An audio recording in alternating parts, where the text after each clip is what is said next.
On December 24, 1979, the Soviet Union entered Afghanistan, and Afghan fighters began guerrilla resistance. Many Muslims around the world flocked to Afghanistan to defend it against the Soviets. Agents who took advantage of the complexity of this geography were navigating here. For example, with Operation Cyclone, the CIA was arming and financing the Mujahideen against the Soviets. Among those who fought against the Soviets, there was another 24-year-old Arabian, about 7 feet tall. His father was a billionaire businessman who owned the Saudi bin Laden group. Therefore, this person had the means to provide financial and logistical support to the groups fighting the Soviets. This was Osama bin Laden.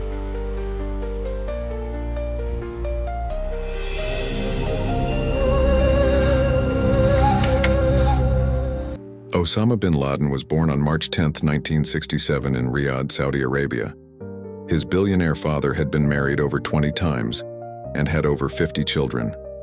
Osama was the 18th child. After his father's death, Osama bin Laden inherited $25 to $30 million. Bin Laden was instrumental in recruiting thousands into the Afghan ranks against the Soviets. He was even one of the founders of the Mekteb-ul-Hidamet, which means Bureau of Services, which was established to raise money, weapons, and volunteers from the Arab world for Afghanistan. Not content with this, bin Laden established the island of Al-Mesa, a military training camp in Afghanistan. This camp made so much noise that the Soviets organized a major attack on it. Bin Laden was wounded in the leg. They fought back strongly against this fierce attack. But defeat was inevitable. But they saw this battle as a victory because it was the first time the Afghan side had held its position for so long. With these developments, bin Laden's popularity was growing day by day.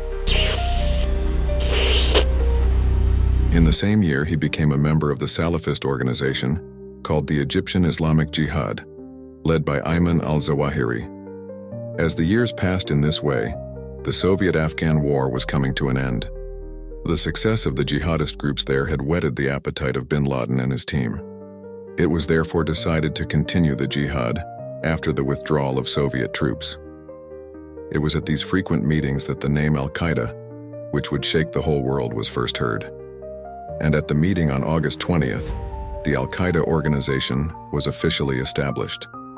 The minutes read as follows. Al-Qaeda is essentially an organized Islamic group. Its aim is to glorify the name of Allah and to make the religion of Allah victorious. According to the minutes, the Mujahideen under the umbrella of Al-Qaeda would be trained, and the best fighters would be recruited after trial camps. Shortly after, the Soviet Union left Afghanistan and bin Laden returned to Saudi Arabia, where he continued to work for a construction company. In 1990, Iraq, led by Saddam Hussein, invaded Kuwait. America took a stand against Saddam and declared that it would protect Kuwait. For this, America wanted to deploy its troops in Saudi Arabia. But Osama bin Laden met with the King of Saudi Arabia and the Minister of Defense and said, We don't need America's help. American troops should not be in Muslim lands. But in vain. The offer was not accepted and American troops were deployed in Arabia. This greatly angered bin Laden, who argued that the real war was not against Iraq, but against Islam. He had a falling out with the government.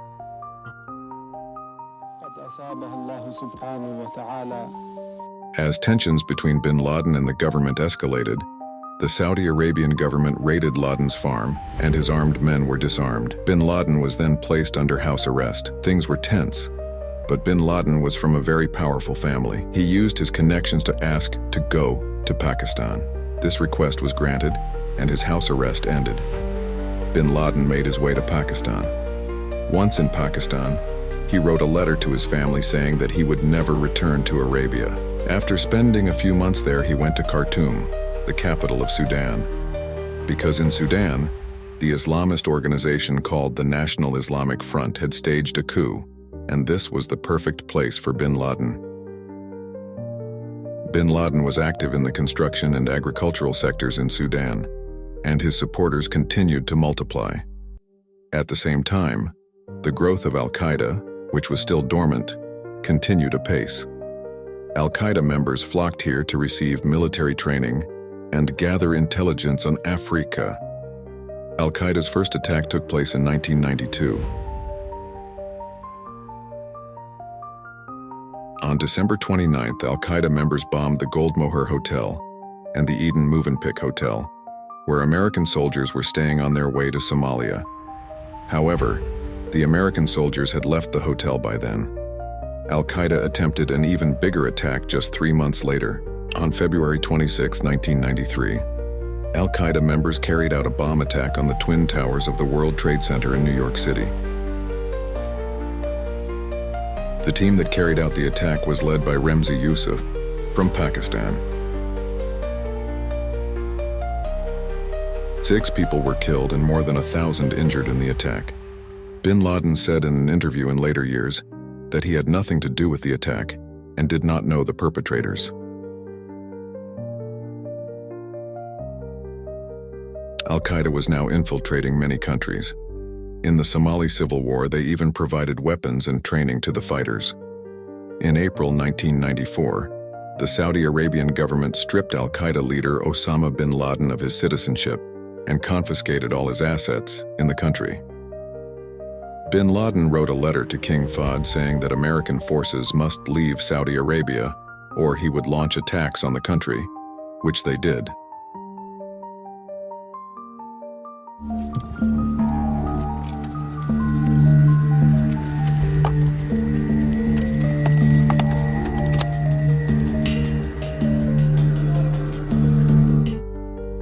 On November 13, 1995, a car bomb attack was carried out on the US-controlled Saudi Arabian National Guard Training Center in Riyadh.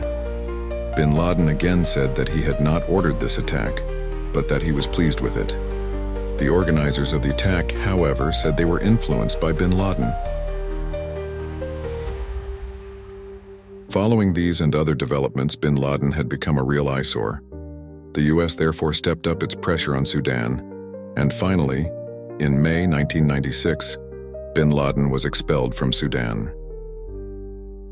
Bin Laden then returned to Jalalabad, Afghanistan. Upon his return to Afghanistan, bin Laden published a statement in the Al-Quds Al-Arabi newspaper declaring jihad against the United States. Among its stated goals was the idea of removing American forces from the Arabian Peninsula, overthrowing the Saudi regime, and supporting all Islamist organizations around the world. At that time, there was a revolution in Afghanistan. The Taliban, led by Mohammed Omar, captured the capital Kabul and established the Islamic Emirate of Afghanistan. This undoubtedly benefited bin Laden, who, at Mohammed Omar's invitation, moved to the city of Kandahar. Al-Qaeda and bin Laden continued to exist under the Taliban's protection, as the Taliban had a say in the country's governance. Al-Qaeda and its affiliates did not stop their attacks. They attacked the US embassies in Tanzania and Kenya with truck bombs. In these attacks, 224 people lost their lives, and more than 4,000 people were injured. After these terrorist attacks, then US President Bill Clinton authorized the CIA to use force to kill bin Laden. Because it was very difficult to capture bin Laden alive, there were frequent attacks and operations against Al-Qaeda, but bin Laden somehow managed to escape. As the years went on, in June 1999, bin Laden was put on the FBI's list of the 10 most wanted fugitives. Bin Laden was now the most frequently mentioned person in the news bulletins. Shortly afterwards, a US destroyer was attacked and 17 American soldiers were killed. But bin Laden wanted to take bigger actions and make more noise. He had his eye on America's heartland. He first targeted the US Bank Tower in Los Angeles, but decided against it. The target was again the Twin Towers, the Pentagon, and the Capitol in the capital. These were important sites, symbols of US economic and military power. Bin Laden had his sights set very high.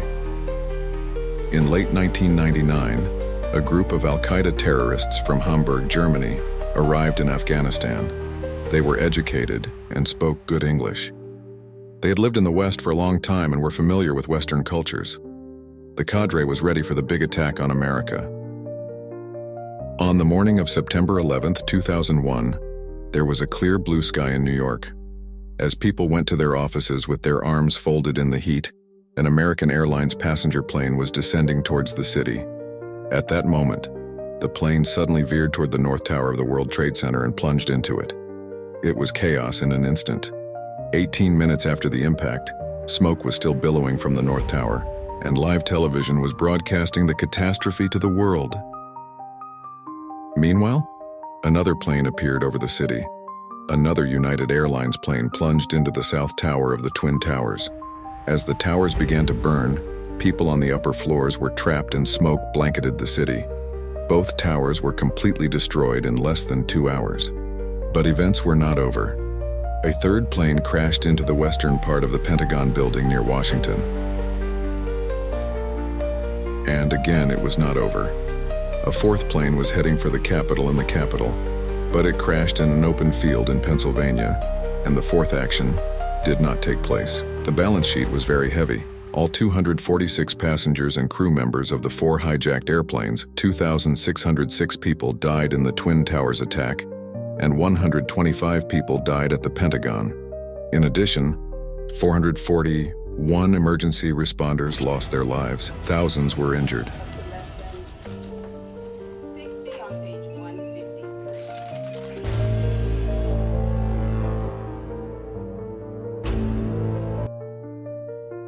Al-Qaeda had recruited 19 people for the attacks.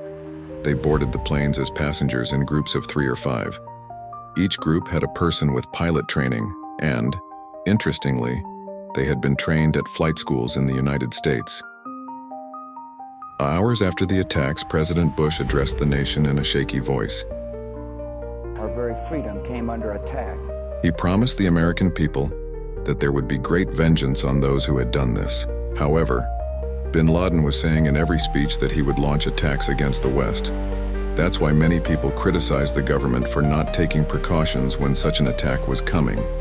After what is considered to be the world's biggest terrorist attack, America went after Bin Laden and his supporters with all its might. A major operation was launched on the grounds that Al-Qaeda and the Taliban were supporting each other. This operation was called the War on Terrorism. With this operation, the US and Britain began striking Taliban and Al-Qaeda targets in Afghanistan. These attacks marked the beginning of the Afghanistan War. NATO countries also took part in this war. Bin Laden, however, was silent. A total reward of $27 million was offered for information leading to the capture of Bin Laden. That's why Bin Laden was no longer seen in public places. Shortly afterwards, intelligence came in. According to this information, Bin Laden was located in the mountainous region of Tora Bora in Afghanistan. But in the battle that took place in the area, Bin Laden survived. After that, it was as if Bin Laden had vanished into thin air.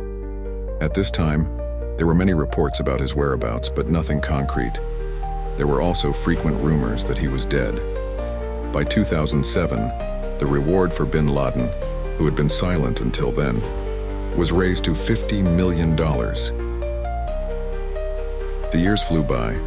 The search for Bin Laden, who had disappeared into obscurity, had become more and more desperate. U.S. Delta Force units were even posing as Afghans and searching for Bin Laden everywhere. In 2010, an important development took place, and Bin Laden's courier, Ibrahim Saeed Ahmed, was identified by U.S. intelligence. Saeed Ahmed spoke on the phone with his family living in Kuwait, and the signal gave away his location. According to the signal, Saeed Ahmed was staying in a complex surrounded by high walls in the city of Abbottabad. The CIA began monitoring it with satellite imagery. It was assumed that the complex had been built to hide an important person, presumably Bin Laden. After meticulous planning, the operation was launched. There was no margin for error, and the operation was to be called Operation Neptune's Spear. 79 commandos and 1 dog took part in the operation. Arriving at the complex in helicopters, the commandos cut off the electricity and then proceeded to blow up the walls and doors of the house with explosives they had set up. Early indications were that Al-Qaeda's top leadership lived there with their families. When the US soldiers entered the house, Abu Ahmed al-Quwaiti fired first. The inside of the house was now a war zone. The advancing team eventually came across bin Laden. Here was the most wanted man in the world, who had been hunted for years. Bin Laden fled to his room when he saw the teams and was wounded by a bullet. The US soldiers chasing him shot bin Laden, and he died on the spot. The operation, which lasted 37 minutes, was finally over. Tonight, I can report to the American people and to the world that the United States has conducted an operation that killed Osama bin Laden, the leader of Al-Qaeda, and a terrorist who's responsible for the murder of thousands. According to the statement, bin Laden's body was not buried and was dumped at sea. However, bin Laden's death has never been accepted by some quarters, and these quarters have been increasingly pushing conspiracy theories about this event. But that is a topic for another video. If you liked the video, don't forget to hit the like button and subscribe.